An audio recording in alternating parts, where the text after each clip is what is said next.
You can see here we're working out some of the details late last night on the stairs.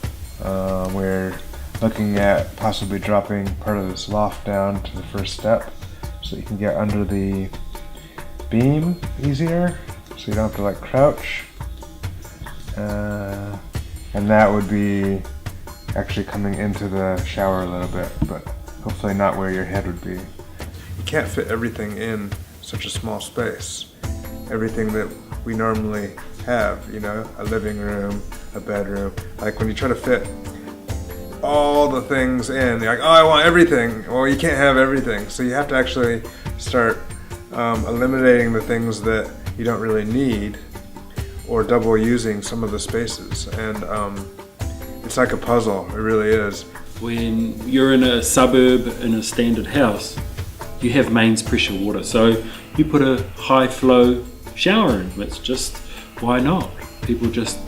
But when you start moving into places where tiny houses are applicable and you start looking in that sphere, then you start thinking, oh, economize water, oh, economize energy, oh, economize space.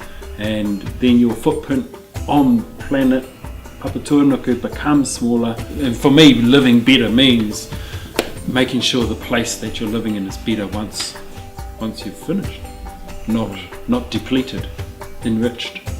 How our roof has worked is a skillion roof. So we have our rafters first. On top of the rafters we've got plywood, 12mm ply. On top of the ply we have our purlins, which are going to hold our roofing iron. In between the purlins is 40mm polystyrene sheets. That is our insulation. On top of that purlin insulation we've got a support for our building paper. The building paper is a breathable waterproof membrane. The water can go out but not in. Once the paper was on, we put our iron on, roofing screws, solid as a rock.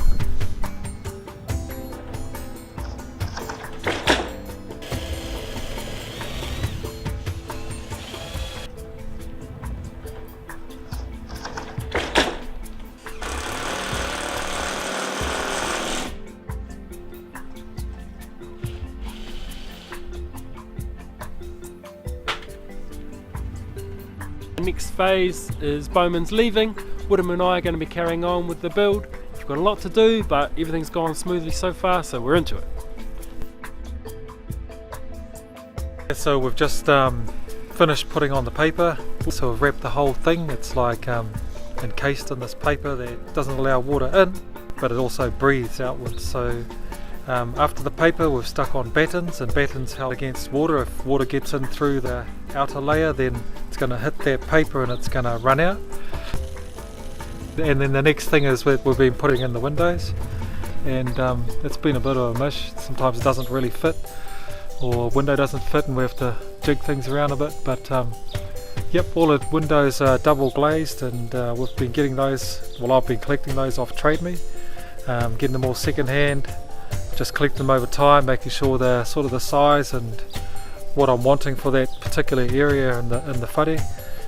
We picked up one which is a triple glaze, and that was the only brand new one that I got. It was a stained window, and I got that because I liked the look of it, and I wanted to have something on the south wall that wasn't going to compromise the heat, so that's why we got that one.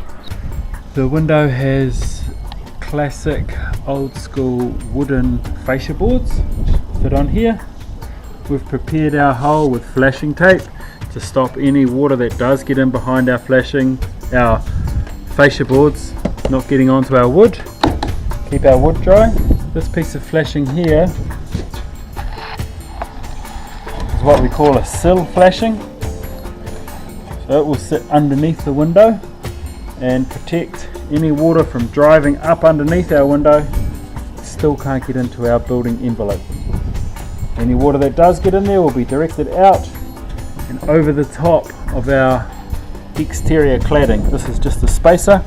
We'll cut a piece of ply in there at a later point. At the moment we're just going to fit our window.